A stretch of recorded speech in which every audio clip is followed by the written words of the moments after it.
बड़ी अफसोसनाक खबर सामने आई है और वो ये कि फिल्म एक्टर सुशांत सिंह राजपूत ने अपने घर में पंखे से लटक कर सुसाइड कर ली है। और इसकी रीज़न ये सामने आई है कि सुशांत पिछले 6 महीनों से डिप्रेशन में थे। अच्छा, अब यहाँ पे एक कॉन्सेप्ट समझने की ज़रूरत ये है कि जब भी कोई इंसान डिप्रेशन में जाता है तो वो कुछ सिग्नल्स दे रहा होता है अपने फैमिली मेम्बर्स को, अपने फ्रेंड्स को।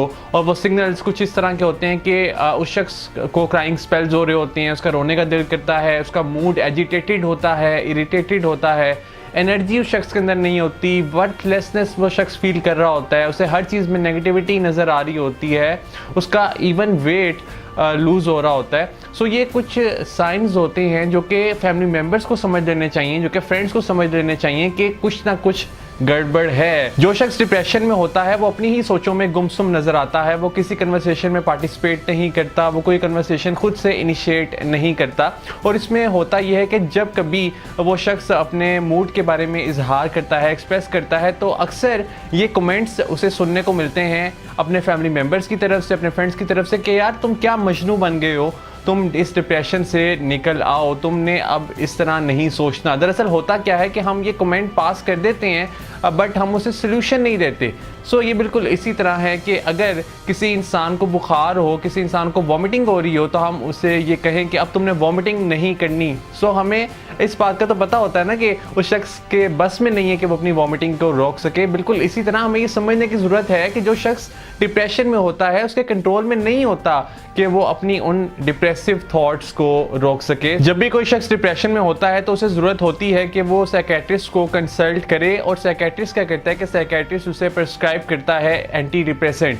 एंटी डिप्रेसेंट करती क्या है कि हमारे ब्रेन में वो केमिकल्स जो कि हमारी हैप्पीनेस के लिए रिस्पॉन्सिबल होते हैं, क्योंकि उनका अब लेवल डाउन हो चुका होता है, इसीलिए इंसान डिप्रेसिव थॉट से सफ़र कर रहा होता है। तो वो एंटी डिप्रेसेंट्स क्या करती हैं कि एंटी डिप्रेसेंट्स उन केमिकल्स के लेवल्स को इंक्रीज कर देती हैं। फॉर एग्जांपल SSRI क्या करती है कि वो सेरोटोनिन के लेवल को इंक्रीज कर देती है। ये डिप्रेशन की सैड न्यूज़ हमें ज़्यादातर सेलिब्रिटीज़ के हल्के से मिलती है, और वो इस वजह से क्योंकि सेलिब्रिटीज़ ज़्यादा कंसर्न्ड होते हैं अपने इमेज को लेकर के, क्योंकि उन्हें ये लगता है कि जब वो अपनी फीलिंग्स को एक्सप्रेस करेंगे अपनी मेंटल हेल्थ के हवाले से, तो जो उनके फैंस हैं, जो उनके चाहने वाले हैं, उनके सामने एक अच्छा इमेज नहीं जाएगा। और ये हमने एज ए सोसाइटी एक स्टिग्मा क्रिएट कर दिया हुआ है कि जो शख्स भी डिप्रेशन में होता है हम उसे अपने से कमतर समझना शुरू हो जाते हैं। हम ये समझते हैं कि अब ये शख्स साइको हो चुका हुआ है। सो ये साइको वर्ड हम बहुत ज़्यादा इस्तेमाल करने लगते हैं, क्योंकि एक ले पर्सन को नहीं पता होता कि किस तरह की लैंग्वेज यूज़ करनी है, उसे नहीं पता होता। उसके माइंड में बस ये कॉन्सेप्ट होता है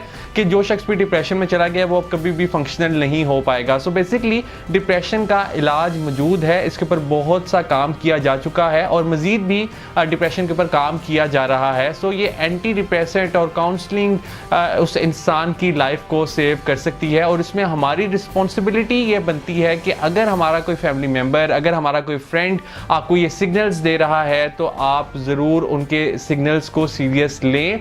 अगर आज सुशांत सुसाइड ना करते तो आप ये इमेजिन कीजिए कि वो कितनी मज़ीद फिल्म्स कर सकते थे और वो कितने मज़ीद चेहरों पर मुस्कुराहट लेकर आ सकते थे। ये होता क्या है कि अक्सर अब वो लोग जो कि दूसरे लोगों के चेहरों पर मुस्कुराहट लेकर आ रहे होते हैं वो अंदर से टूट चुके होते हैं, वो अंदर से डिप्रेशन का शिकार हो चुके होते हैं और उन्हें नहीं समझ आ रहा होता कि उन्होंने इसके साथ डील कैसे करना है। ये वही सुशांत हैं कि जिन्होंने PK फिल्म में सरफराज का किरदार अदा किया था। ये वही सुशांत है कि जिन्होंने MS धोनी फिल्म में लीड रोल किया था।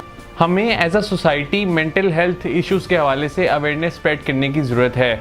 और मेरी ये दुआ है कि अल्लाह ताला हमें इंसाइट दे कि हमें अपने मूड के बारे में पता चलता रहे, हमें अपनी मेंटल हेल्थ के बारे में पता चलता रहे, और हम सही मौके पे ख़ुद भी हेल्प ले सकें और हम दूसरों को भी ये तलकीन कर सकें कि उन्हें अब हेल्प लेने की ज़रूरत है।